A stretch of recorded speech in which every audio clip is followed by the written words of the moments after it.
Yeah, Derek Santos talking about Ryan Garcia. We've discussed this at length. We think it might have been an accident that he got ostarine in one of the supplements that he was taking or something like that. What are your thoughts?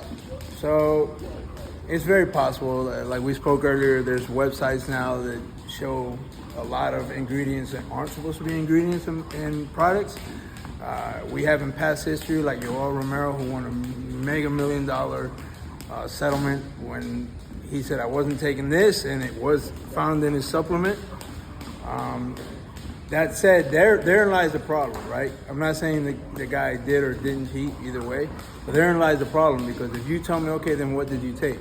Well, for the last 3 months, I've been taking all kinds of stuff, so how do I know which one it is? You know, I know he blamed the sport drink. That was probably wrong on his part, but that said, he could be right. The bigger other problem is now, shouldn't the states then get an expert to say whatever percentage of whatever was found in you, right? Would it really have made a difference in your performance? But they're not gonna pay for that either. They're just gonna say, well, that's banned or this isn't banned. Regardless of, does the science practically actually work, functional? The other half of that, we also got, you know, the SARMs and the masking agents, and now you keep having continuously in the news lately, several fighters have popped for different ingredients. Boxers, just the other day, a big name bare knuckle fighter too. Here's my thing, man. You know, everybody's chasing the dollar. So, and everybody, like the Victor Contes of the world too, he's an expert now, but he was the lead cheater in almost every sport, or his company was years ago. That's got nothing to do with his personality or whether you like him or you're not like him. It's just funny. I can't use people like that, what to believe them or not to believe them, because you were a cheater one day and now you're trying to out everybody out the next day. So that's a playing ground I won't play with. I got to take you out of the equation altogether as a consultant or an expert, because I don't know what you're doing. I don't know what you're doing for money. I don't know. I can't trust your character. Put it that way. That's the biggest thing. So, like, for me today, you know, it would be nice to know as a coach that if your fighter's clean, that you're going into the ring and the other side is clean. But nowadays, I go into every fight with that worry, not knowing if the guy on the other side has got an advantage that wasn't a natural advantage. Really, if you got a God-given advantage, God bless you. You beat my guy fair and square, God bless you. But if you're doing a scientific advantage on the supplements and whatnot, then that's wrong. Either we don't do it or we all do it. And then if we all do it, then hey, it goes back to now you're giving two guys performance-enhancing drugs, and whoever's God-given talent is better than the other, he's gonna end up winning. So we're back to the same thing. We're back to the neutralizing. So boxing's got a big problem, you know, and I think the bigger problem is that the suspensions aren't big enough. I see now that some guys 9 months, 6 months, 8 months. That's the time they're off. Usually the big name fighters, anyways. You're not stopping them from training, so that doesn't work. What you really need to do is make it hefty. If you got absolute proof, scientific proof that he was guilty and that could have helped him in the fight, then all right, boom, out the gate, man, 2 years. Out the gate, the first one, right? Your career's not ruined, but you're gonna really think hard about doing that and taking the risk, right? The next time, now you're out 3 years. We had remember Johnny Tapia, who wasn't even for performance-enhancing drugs, it was because he couldn't stay off of cocaine after. His career wasn't over, but he was suspended for 3 years behind that, right? Exactly, yep. And then 3 strikes and you're out for life. That's it. You know, if you're out for 3 strikes, man, you're that's it. You're done. So I really think that's the bigger problem. Nobody, including the promoters, commissions, the sanctioning bodies, wants to really crack down on the initial punishment and suspension. Right? Exactly. Take the guy's half of his purse. The second time he does it, take the full purse. Right. But Because you hurt people in their pocket. If I can't pay the sanctioning body, I can't. The promoter's not getting paid. The coaching team's not getting paid. The fighter's not getting paid. People stop cheating. Exactly. And like you said earlier, they, especially before you overturn a decision, they should have an expert come in and say, look, did this amount of the drug in this guy's system have any bearing on his performance? Did it help him at all? Because if there's so little of it, it's not going to make any difference. And also, here's another thing. USA Boxing is endorsed by Thorne, the company, the supplement company.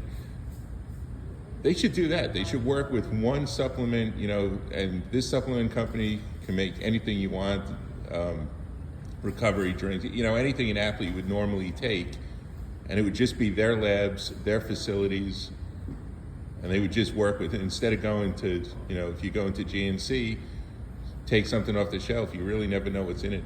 Yeah, I definitely agree with that. I think, there are a lot of good, novel ideas.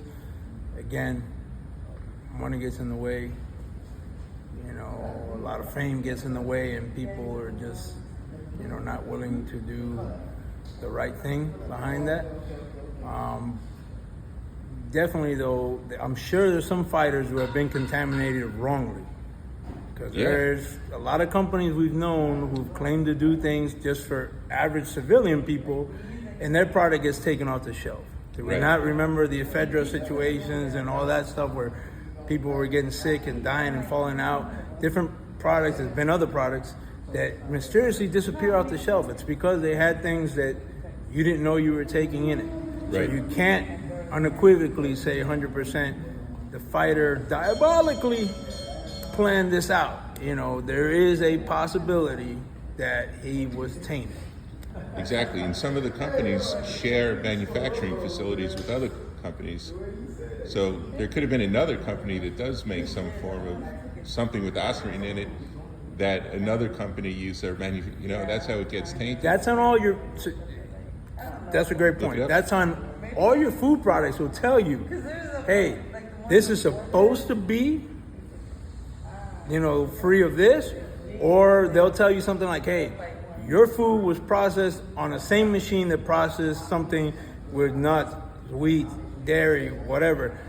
Those companies, that some of them are white label, meaning that there is a bigger pharmaceutical company making 30 products for different companies in the same factory. And all they're doing is making the products. A lot of people don't know that.